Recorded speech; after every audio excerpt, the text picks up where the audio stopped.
those clammy hands, that heart beating so hard you can literally feel it through your chest. Anybody? Yeah. Okay, I'm in the right place. Toastmasters. That was me. And this is a little bit about my journey. I had this harebrained idea one day that I wanted to be a motivational speaker. Right. And immediately I had another thought. Sometimes you get another thought that's like, really? Are you sure? No, never mind. You don't want to do that. You know what I'm talking about? Mm-hmm. Yeah. Okay, well, this wasn't really like that. This was like, no, this is what you will do. So what did I do? I joined the Toastmasters. My first Toastmasters. And I did my first speech, the icebreaker, the butterfly effect, which was totally perfect because the butterflies were really having an effect. Stood up in front of the room, all those people staring directly at me, all 5 of them. And I was so nervous. I had this little card in my hand, which I kept flicking because I am not going to look at notes.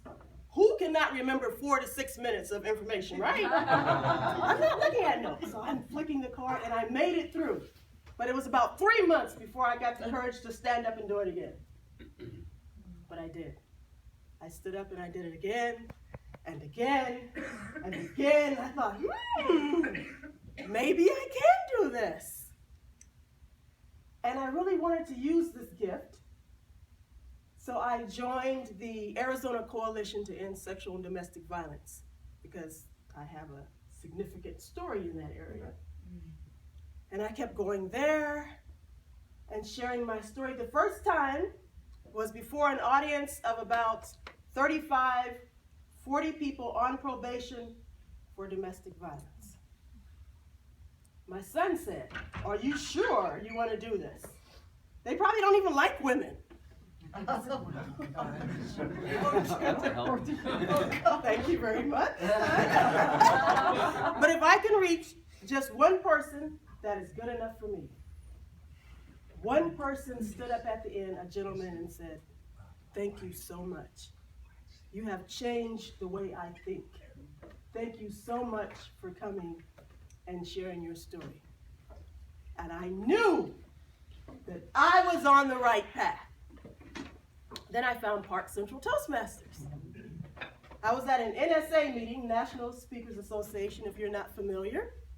And Sue Ellen Allen, former member, was there, and she gave me this little note inviting me to the best Toastmasters in Arizona. I thought, the best? The best? Well, I am there. January 2012, I walked in the door and I said, "This is the one." I felt the energy as soon as I walked in the door.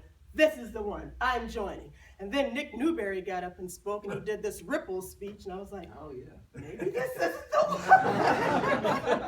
And Tui got up, and she did the year of the boyfriend or something. I was like, She's always good. These people are really good. I don't know if I can stand up there and speak before them, but I did.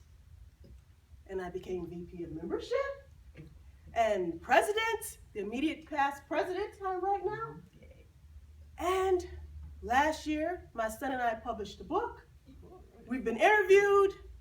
We have speaking engagements. I've been to Washington. So I've gone from bashful to Congress. And back here. Like it's like full circle. So I'm honored. I'm so honored to be here, to have been invited to this speech contest. I've also competed in speech contests. I never thought I would do any of this. It's amazing. I'm so proud of my journey, and it just speaks to you can do whatever you set your mind to. Even if you're afraid, just keep doing it. Just keep stepping in the right direction. Just keep coming in that door on Tuesday mornings. And you too can go from bashful to bronze. Thank you. Thank you, Park Central.